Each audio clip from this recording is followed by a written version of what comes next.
할렐루야. 오늘도 새벽 묵상으로 함께 하시는 모든 성도님들을 예수님의 이름으로 축복합니다. 오늘 우리가 함께 묵상할 말씀은 갈라디아서 4장 4절과 5절 두 절의 말씀 함께 보도록 하겠습니다.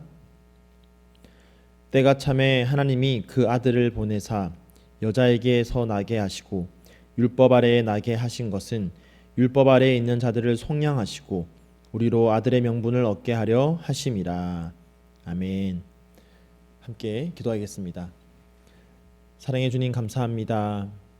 오늘도 우리에게 새로운 하루를 허락하여 주셔서 주님과 함께 이 하루를 살아가며 하나님의 자녀로서 주님과 동행하며 살게 하여 주심에 감사를 드립니다. 자녀된 삶을 어떻게 살아야 할지 오늘도 말씀을 통해 깨닫게 하시고 그에 합당한 삶을 살아갈 수 있도록 오늘도 우리에게 성령의 충만함과 성령의 인도하심을 허락하여 주시옵소서. 모든 것 주님께 맡겨드리며 살아계신 예수 그리스도의 이름으로 기도드립니다. 아멘. 혹시 신데렐라 신드롬이라는 말을 들어보신 적이 있습니까? 이 신데렐라는 아마 잘 아실 겁니다. 프랑스의 작가 샤를 페로가 옛 이야기를 모아서 정리한 단편집에 처음 실렸던 이야기입니다. 그리고 그 후에 1950년에 디즈니 영화사에서 장편 애니메이션으로 만들면서 전 세계적으로 유명해졌습니다. 이 신데렐라는 새 어머니와 또 두 명의 새 언니와 함께 살면서 온갖 구박을 받고 또 힘든 집안일을 도맡아 하게 됩니다. 어느 날 왕자님이 새로운 신부감을 찾기 위해 무도회를 여는데 어머니와 두 언니는 가게 되지만 신데렐라는 홀로 남아서 집안일을 해야만 했습니다.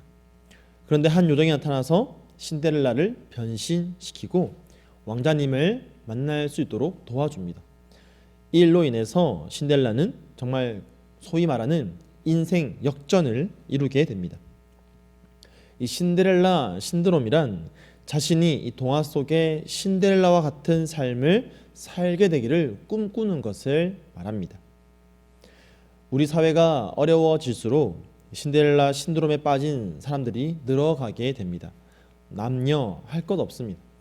영화나 드라마와 같은 매체들은 이런 소재를 또 자주 만들어서 사람들로 하여금 이런 현상을 무비판적으로 받아들이도록 만들고 있습니다.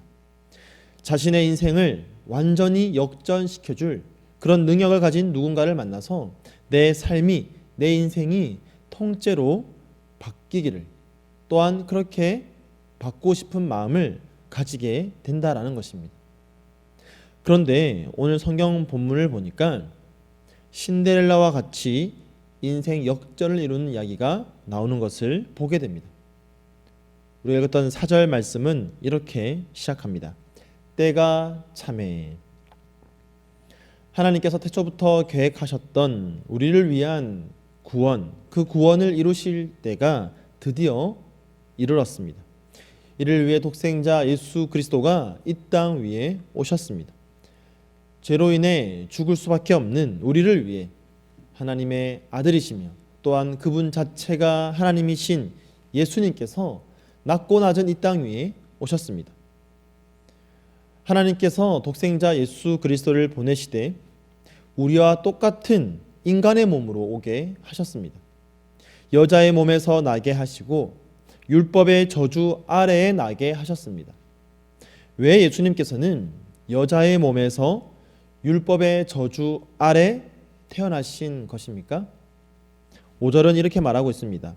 율법 아래에 있는 자들을 속량하시고, 율법 아래에 있는 자들을 속량하시기 위해서 우리와 똑같은 모습으로 율법 아래에 태어나셨던 것입니다. 우리는 이 속량이라는 말의 뜻을 잘 알아야 합니다. 헬라어로는 엑사고라조인데요.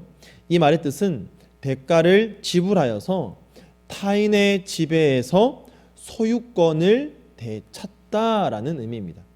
즉 값을 치르고 되찾다라는 뜻입니다.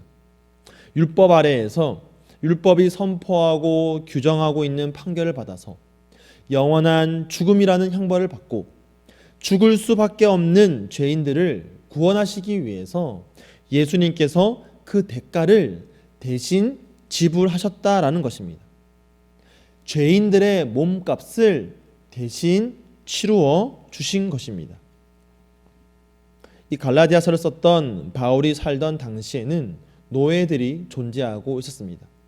당시의 노예들이 그 노예의 상태에서 자유롭게 해방되기 위해서는 반드시 그 값을 치루어야만 했습니다. 그때 대신 값을 치루어 줄 때 사용한 단어가 바로 이 엑사고라조입니다.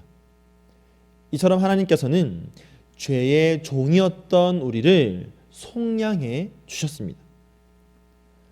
자, 그런데 놀라운 것은 하나님께서 단지 우리를 죄의 종이라는 그 신분에서 속량해 주신 것만으로 끝내지 않으셨다라는 것입니다.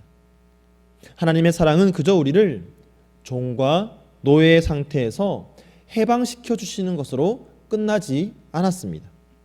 우리를 해방시켜 주시고는 그래 이제 너 혼자 잘 가서 자유롭게 잘 살아라 라고 그렇게 내버려 두지 않으셨습니다.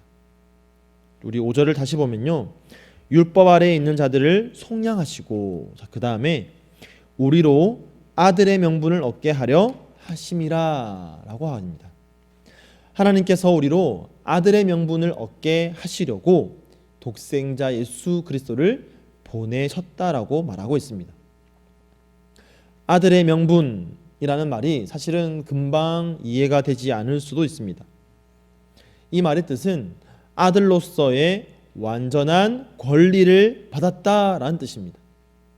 자, 그래서 영어 성경인 NIV 성경을 보면요, 우리로 하여금 무엇을 받았냐고 말하면 the full right of sons라고 말합니다. 그러니까 아들로서의 완전한 권리를 받았다라고 말하는 것이죠. 하나님께서 우리에게 아들로서 누릴 수 있고 또 누리게 되는 모든 완전한 권리를 주셨다라고 말하고 있습니다. 자, 이것을 원문인 헬라어 성경은 더 단순하고 더 확실하게 이야기해주고 있습니다. 헬라어 성경은 우리가 아들로서 입양되었다라고 그렇게 말하고 있습니다. 결국 이 아들의 명분이라는 것은 아들로서의 모든 권리를 다 가지도록 입양되었다라는 말입니다. 우리를 죄의 종에서 속량하셔서 자유케 하셨는데 그 후에 그냥 우리 마음대로 살아라라고 내버려 두신 것이 아니라 우리를 입양하사 자녀 삼아 주셨다라는 것입니다. 사랑하는 성도 여러분, 이것이 얼마나 큰 은혜입니까? 여러분이 사실을 믿으십니까? 레미제라블 뮤지컬, 영화 또는 소설로 많은 분들이 아마 보셨을 것입니다. 여기에 보면 주인공 장발장이 이 코제트를 데리러 가는 장면이 나옵니다. 이 코제트는 한 여관에서 살고 있는데 나쁜 주인 밑에서 종처럼 지내고 있습니다.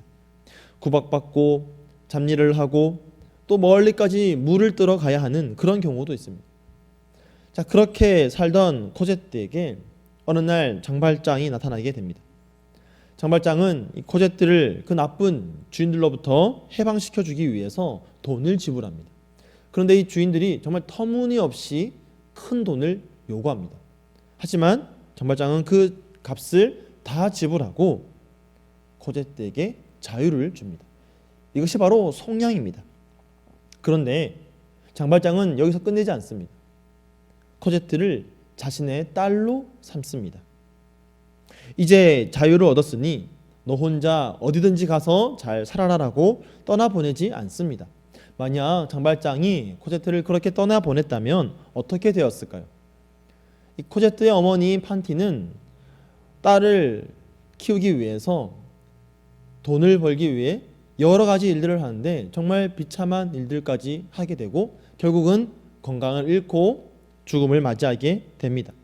만약에 코제트도 홀로 세상에 내보내게 된다면 세상으로부터 어떤 공격을 받을지, 또 어떠한 비참한 삶을 살게 될지 모르는 것입니다.